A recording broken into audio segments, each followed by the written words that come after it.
छोटा सा घर था। उस दिन सुबह सवेरे रघुवीर लोहार अपने औजार लेकर काम पर निकल रहा था। कब तक ऐसा चलेगा रघु? हर रोज सुबह कुछ आस लेकर जाते हो और शाम को निराश होकर लौटते हो। क्या तुम्हें नहीं दिखता कि पूरे गांव में सबसे बुरी हालत हमारी है? क्या करूं राधा, तू ही बता। मेरी किस्मत ही फूटी हुई है तो मैं क्या कर सकता हूं। जब भी हालात सुधरने लगते हैं कुछ न कुछ ऐसा हो जाता है कि फिर से सब कुछ बिगड़ जाता है। अब देख, पहली बार जैसे तैसे कुछ जमा किया, तू बीमार पड़ गई, सब खर्च हो गया। फिर रतन के पैर में वो गहरी चोट, पूरा इलाज करवाने में फिर से सब कुछ खत्म हो गया। तभी 10 साल का रतन दौड़ता हुआ आया और उसकी मासूम आंखों में भूख थी, पर मन में कुछ कहने की हिम्मत भी। पिताजी, मेरे मन में कई दिनों से अच्छा खाना खाने की इच्छा हो रही है। हमारे घर में दूसरों की तरह पकवान क्यों नहीं बनते? रघुवीर की आंखें नम हो गईं। तू चिंता मत कर बेटा, हमारे दिन भी जरूर बदलेंगे। एक वक्त आएगा जब हम लोग दूसरों से भी अच्छे पकवान बनाएंगे, फिर तेरा जो दिल करेगा वही खाएंगे। लेकिन पिताजी, एक बात बोलूं? जब पड़ोस की ताई अम्मा के घर से पकवानों की खुशबू आती है ना, तो मैं तो खींचा चला जाता हूँ। एक दिन चला भी गया था, लेकिन उन्होंने मुझे देखते ही खाना छुपा लिया और कहा, यहाँ मत आ, भाग जा यहाँ से। तो मैं वापस आ गया। राधा की आंखों से आंसू बहने लगे। उसका दिल जैसे किसी ने मसल कर रख दिया हो। रघुवीर कुछ नहीं बोला, चुपचाप अपने औजार उठाए और लोहार की दुकान की ओर चल पड़ा। रघुवीर की लोहार की दुकान गांव के चौराहे पर थी। उस दिन जैसे ही उसने भट्टी सुलगाई और हथौड़ा उठाया, उसे लगा कि उसके बाजुओं में अब पहले जैसी ताकत नहीं रही। उसके हाथों की चोटें भी जैसे थक चुकी थीं। हे भगवान, और कितनी परीक्षाएं लोगे। आज एक भी ग्राहक नहीं आया और ऊपर से घर की हालत, रत्न की मासूम बातें सब कुछ तोड़कर रख देती है। तभी गांव का मुखिया दुकान पर आ पहुंचा। उसके चेहरे पर एक औपचारिक मुस्कान थी। हाँ रघुवीर, क्या हुआ? आज तुम्हारे हाथों में पहले जैसा जोर नहीं दिख रहा। क्या बात है? मन कुछ बोझिल लग रहा है, क्यों? हाँ मुखिया जी, अब आप तो सब जानते हैं, फिर भी पूछते हैं। मेरा परिवार बहुत बड़ी आर्थिक तंगी में है। मेहनत तो बहुत करता हूँ, लेकिन हाथों में किस्मत नहीं है।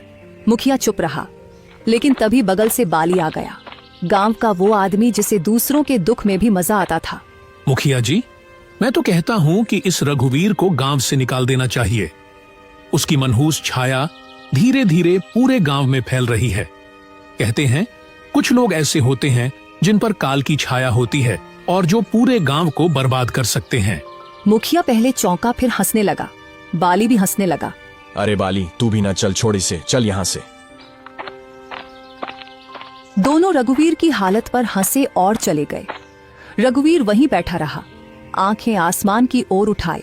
हे भगवान, क्या मैंने अपनी तकदीर खुद लिखी थी? क्या मैंने किसी का बुरा किया है? कभी चोरी, कभी बेईमानी, मैंने कुछ बुरा नहीं किया। फिर मेरे ऊपर यह दुख क्यों आया है?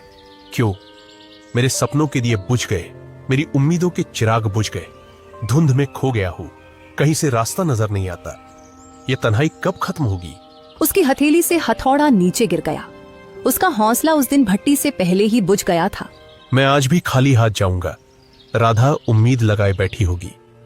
मेरा तो घर जाने का भी मन नहीं कर रहा। मैं क्या करूं? मेरा बेटा भूखा होगा। शाम को रघुवीर थका हारा अपने घर पहुंचा। उसका चेहरा उदास था। जैसे ही उसने घर में कदम रखा, राधा ने उसे देख लिया। अरे क्या हुआ रघु, आज तुम्हारा चेहरा इतना उदास क्यों है? अरे कुछ तो कहो। रघुवीर की आंखें भर आईं। उसने धीरे से राधा की ओर देखा। अब तो सारे गांव वाले भी मेरी बुरी किस्मत का मजाक उड़ाने लगे हैं राधा। और क्या कहूं, आज तो दुकान पर एक भी ग्राहक नहीं आया। हाँ, और ऊपर से मुखिया और बाली, वो दोनों मेरी किस्मत पर हंसते हुए चले गए। मैं तुम्हारे लिए खाने के लिए भी कुछ नहीं ला सका। राधा चुप हो गई। उसकी आंखें भर आईं। सुबह जब तुम दुकान जा रहे थे तब मैं भी तुम्हें बोल रही थी, इसमें गलती मेरी भी है। मैं भी कभी तुम्हारे दुख को पूरी तरह समझ नहीं पाई। फिक्र मत करो, भगवान सब ठीक करेगा। रघुवीर कुछ नहीं बोला। वह चुपचाप चारपाई पर लेट गया। उसके हाथ कांप रहे थे, लेकिन आवाज नहीं निकली। अगले दिन सुबह होते ही राधा ने रघु से कहा, रघु, खाने के लिए कोई चीज उधार ही ले आओ। हमारे गांव की दुकान हो सकता है तुम्हें कुछ सामान उधार दे दे। नहीं राधा, मैं कल भी गया था उसके पास। वह पहले अपना पिछला उधार मांग रहा है। अब मुझे उसकी दुकान पर जाते हुए शर्म आती है। मुझे नहीं लगता कि हमारे हालात कभी भी ठीक हो सकेंगे। ऐसा ही चलता रहा तो हमें यह गांव छोड़कर जाना पड़ेगा। गांव में 2-3 लोगों से पहले ही मैं उधार ले चुका हूं। अब मेरे अंदर इतनी हिम्मत नहीं कि किसी और से उधार मांग लूं। सबको पता है कि मैं उधार लेकर वापस नहीं करता। वापस करूं भी तो कहां से? हमारे पास इतने पैसे होते ही नहीं, जो आते हैं वो लग जाते हैं। हाँ रघु, यह तो है। भगवान पता नहीं किस बात की सजा दे रहा है हमें, लेकिन हमें उम्मीद रखनी चाहिए। हमारे भी दिन एक दिन जरूर बदल जाएंगे। यह बात तो मुझे तुमसे सुनते 10 साल हो गए हैं। आज तक ऐसा दिन नहीं आया। वह चुपचाप घर से निकल पड़ा और सीधा जंगल की ओर चल दिया।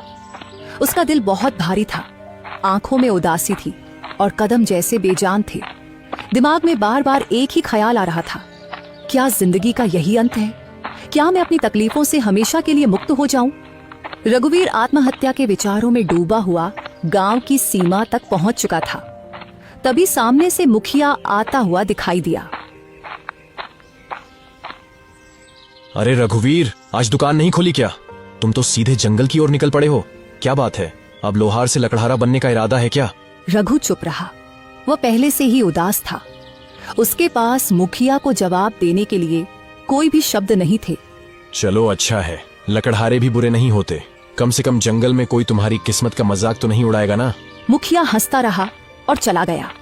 रघुवीर बिना कुछ बोले जंगल की गहराई की ओर बढ़ गया। रघुवीर अब थक चुका था। उसके पैर जवाब दे चुके थे।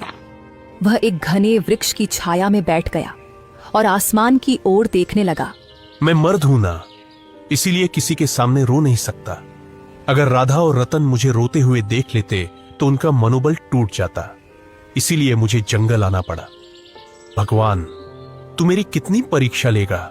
रघु उदास होकर आसमान की तरफ देखते हुए बातें कर रहा था कि अचानक उसके कानों में किसी के चीखने की आवाज आई। कोई है तो मेरी मदद करो। वह उठा और इधर उधर देखने लगा। अचानक उसकी नजर एक साधु पर पड़ी जो जमीन पर गिरे हुए थे। रघुवीर तुरंत उनके पास गया। साधु महाराज, आपको क्या हुआ? आप ऐसे क्यों पड़े हैं? बेटा, मैं राज की ओर जा रहा था कि रास्ते में मेरे पैर में जोर की मोच आ गई। मैं गिर पड़ा और तभी से इस सुनसान जंगल में पड़ा हूँ। ये जंगल इतना वीरान है कि यहाँ कोई आता ही नहीं। कई दिन हो गए, कोई इंसान नहीं दिखा। मुझे बहुत प्यास लगी है। मेरा गला सूख रहा है। अगर जल्दी पानी नहीं मिला तो शायद मैं बच न सकूं। रघुवीर घबरा गया और तुरंत इधर उधर देखने लगा, शायद कहीं से पानी या कोई मदद मिल जाए।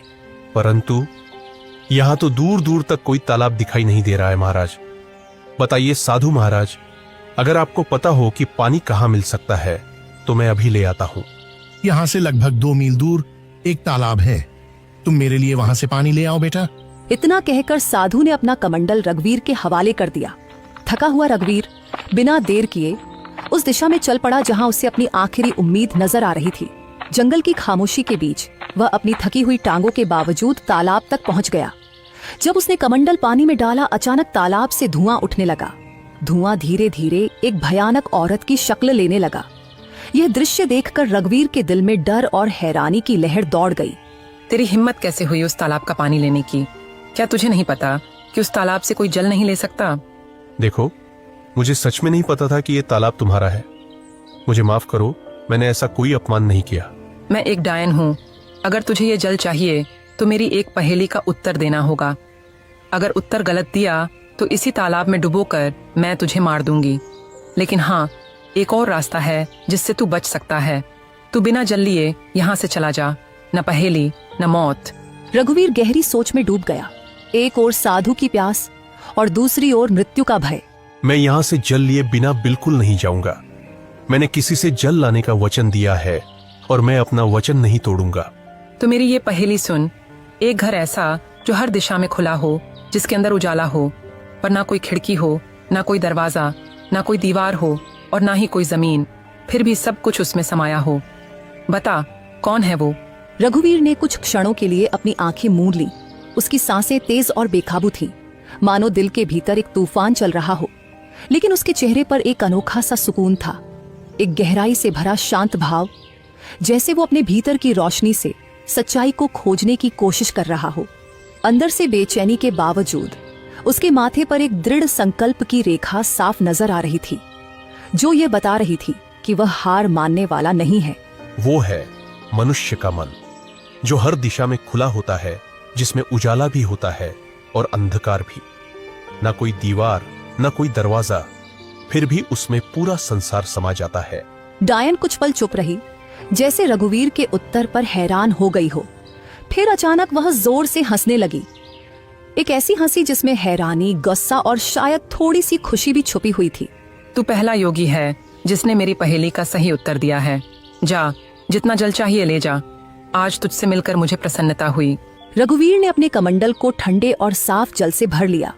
उसकी आंखों में एक चमक थी, सफलता और संतोष की। फिर वह तेजी से लौट पड़ा। कदमों में जल्दी थी लेकिन दिल में शांति।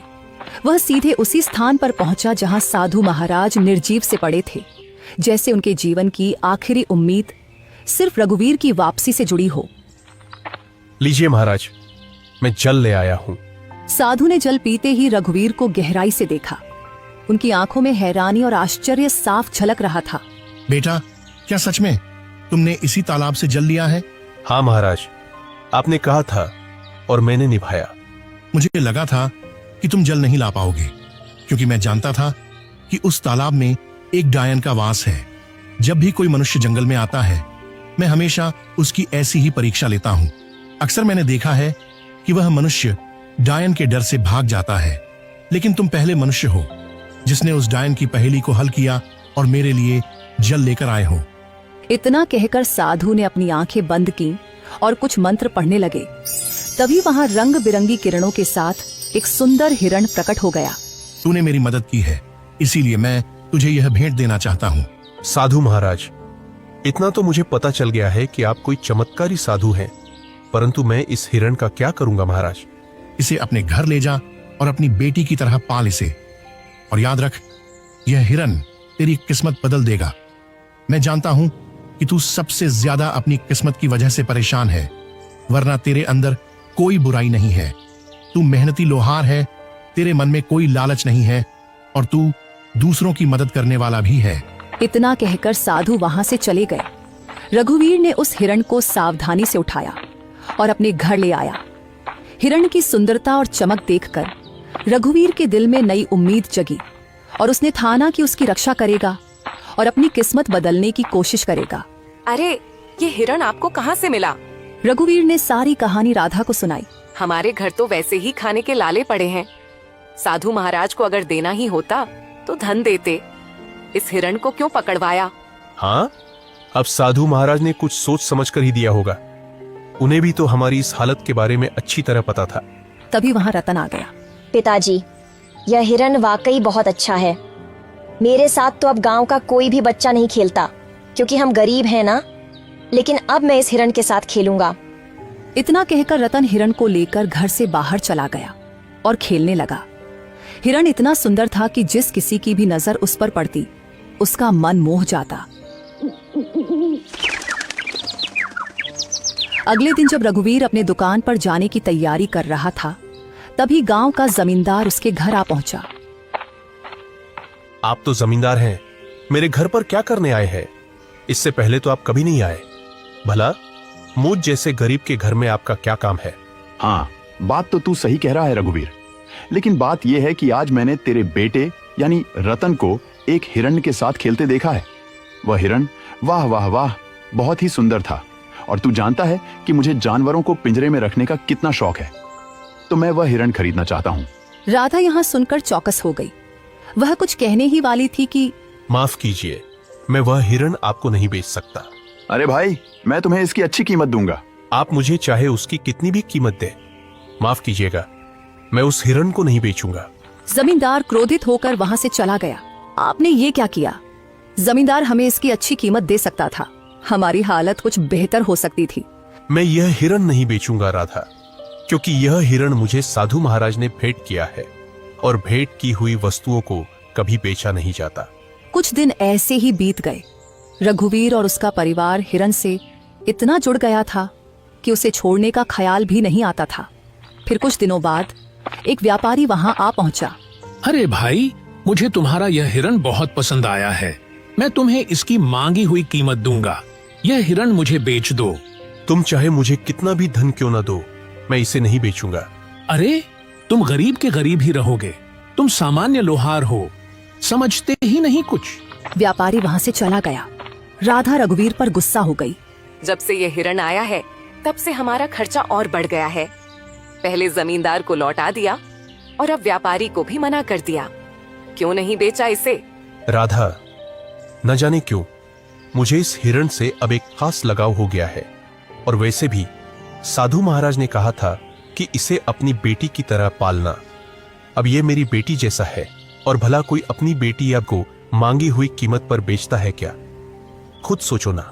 राधा यह सुनकर चुप हो गई और नम आंखों से मुस्कुराने लगी। धीरे धीरे वह हिरण उनके परिवार का हिस्सा बन गया।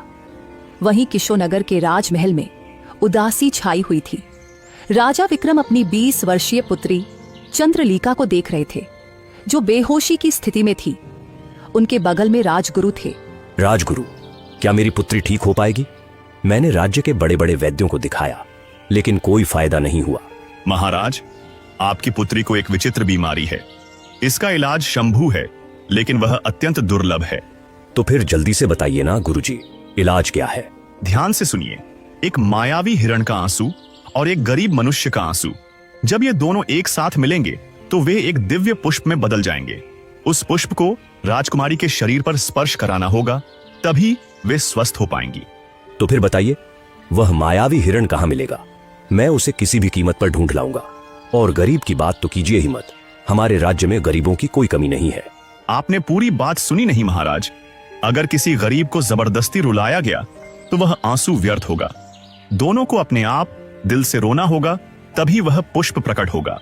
तो फिर क्या? तुम्हें पता है राजगुरु की वह हिरण इस समय किसके पास है? हाँ महाराज, मैंने साधना के दौरान यह देखा है। वह मायावी हिरण हरियापुर गांव के एक लोहार के पास है। राजा विक्रम अपने मंत्री जगन्नाथ और 2 सिपाहियों के साथ हरियापुर की ओर रवाना हुए। कुछ ही देर में वे हरियापुर पहुंचे। वहां गांव का मुखिया दौड़ता हुआ आया।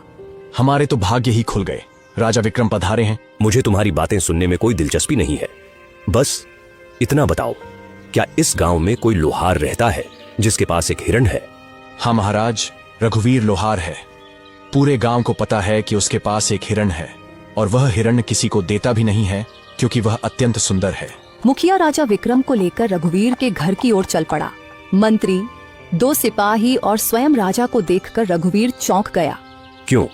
क्या तुम्हारे पास कोई हिरण है? और क्या वह मायावी भी है? प्रणाम महाराज, प्रणाम। हाँ महाराज, मेरे पास एक हिरण है, लेकिन मुझे नहीं पता कि वह मायावी है या साधारण। मेरे लिए तो वह मेरे बेटे जैसा है। वह हिरण तुम्हें कहां से मिला? एक साधु महाराज ने मुझे यह हिरण भेंट किया था महाराज। समझ गया। उस साधु ने तुम्हें एक मायावी हिरण दिया है। चलो, मैं उसे खरीदना चाहता हूँ। क्षमा कीजिए महाराज, मैं इसे बेचना नहीं चाहता और बेच भी नहीं सकता। महाराज, यह इतना ही मूर्ख है कि जमींदार ने भी इसे खरीदने की कोशिश की, मगर उसने नहीं बेचा। हमारे गांव का सबसे बड़ा व्यापारी महंगी कीमत देने आया, लेकिन फिर भी वह नहीं बिका, और अब उसने आपको भी मना कर दिया है। उसकी हिम्मत तो देखिए। देखो लोहार, मुझे उस हिरण की बहुत जरूरत है। मैं तुम्हें उसकी महंगी कीमत दूंगा, समझ रहे हो ना? महाराज, मैं नहीं दूंगा, क्षमा कीजिए। मैं तुम्हें आधा राज सूप दूंगा, बस मुझे वह हिरण दे दो। नहीं महाराज, अगर आप मुझे पूरा राज भी दे दे, तब भी मैं उसे आपको नहीं दूंगा, क्षमा करें। सिपाहियों, इस लोहार को बंदी बना दो और उस हिरण को पकड़कर महल में ले आओ। चलो। सिपाहियों ने रघुवीर और हिरण दोनों को पकड़कर महाराज के सामने पेश किया। कैसा लग रहा है अब मूर्ख? मैं तुम्हें आधा राज्य देने को तैयार था और तुमने इनकार कर दिया। अब मैं तुम्हें उस हिरण को बिल्कुल नहीं दूंगा। आखिरी बार देख ले इसे, मूर्ख कहीं के। महाराज, मैं जानता हूं कि आप जो निर्णय लेते हैं उस पर अडिग रहते हैं। बस आपसे मेरी एक विनती है, मैं अपने इस हिरण को एक बार गले लगाना चाहता हूं। मैंने इसे अपने बेटे जैसा चाहा है। जा, तुम्हें इतनी मोहब्बत है तो जा गले लगा ले इसे। रघुवीर ने दौड़कर उस हिरण को गले लगा लिया। दोनों की आंखों से आंसू बहने लगे। और जैसे ही वे आंसू धरती पर गिरे, वहां एक नीला फूल खिल गया। महाराज, यही वह फूल है जो आपकी पुत्री को ठीक कर सकता है। राजा विक्रम दौड़कर फूल लेकर अपनी पुत्री के कमरे में गए। फूल जैसे ही पुत्री के शरीर को छुआ, वह होश में आ गई। राजा विक्रम खुशी से राज दरबार वापस आ गए। मुझे माफ कर दो रघुवीर, मैंने अपनी पुत्री के प्यार में अंधा होकर तुम्हारे साथ अन्याय किया। तुम्हारे आंसू सच्चे थे। अब मैं समझ गया कि तुम कितना सत्य बोल रहे थे। तभी वहां साधु महाराज प्रकट हो गए। महाराज, यह गरीब लोहार किस्मत का मारा है। उस हिरण को मैंने ही उसे भेंट किया था और मैंने कहा था कि यह उसकी किस्मत बदलेगा। मैं जानता था कि आपकी पुत्री का इलाज उसी मायावी हिरण से होगा, लेकिन वह तभी संभव था जब हिरण पालने वाले की आंखों से सच्चे आंसू निकले, और सच्चे आंसू केवल सच्चे इंसान के निकलते हैं। साधु ने रघुवीर को देखकर कहा, रघुवीर, तुम्हारा काम पूरा हुआ, और जैसा कि मैंने कहा था, यह हिरण तुम्हारी किस्मत बदलेगा। अब समय आ गया है। रघुवीर, हम तुम्हें बहुत सा सोना देते हैं। तुम्हारी वजह से हमारी पुत्री ठीक हो गई है। हम तुम्हारा यह एहसान कभी नहीं भूलेंगे। महाराज, आपकी मेहरबानी है, लेकिन कृपया करके मुझे यह न दे। नहीं नहीं नहीं रघुवीर, यह भेंट है और भेंट को कभी ठुकराते नहीं। आज से तुम मेरे राजमहल में मेरे सलाहकार बनकर रहोगे और मेरे खजाने की रिक्शा का काम तुम्हारे कंधों पर होगा। तुम सच्चे इंसान हो, और हां, जिस गांव में तुम रहते हो, आज से तुम उस गांव के जमींदार हो। वह पूरा गांव अब तुम्हारा होगा। रघुवीर पूरी दौलत लेकर अपने घर वापसी की राह पर निकला, जो उसकी मेहनत, ईमानदारी और सच्चाई का अनमोल इनाम था। इस तरह एक सामान्य लोहार अपनी मेहनत और प्यार की वजह से अपनी किस्मत बदलने में कामयाब हो गया। उसका जीवन अब पहले से कहीं ज्यादा खुशहाल और सफल था, और वह अपने गांव के लिए एक मिसाल बन गया।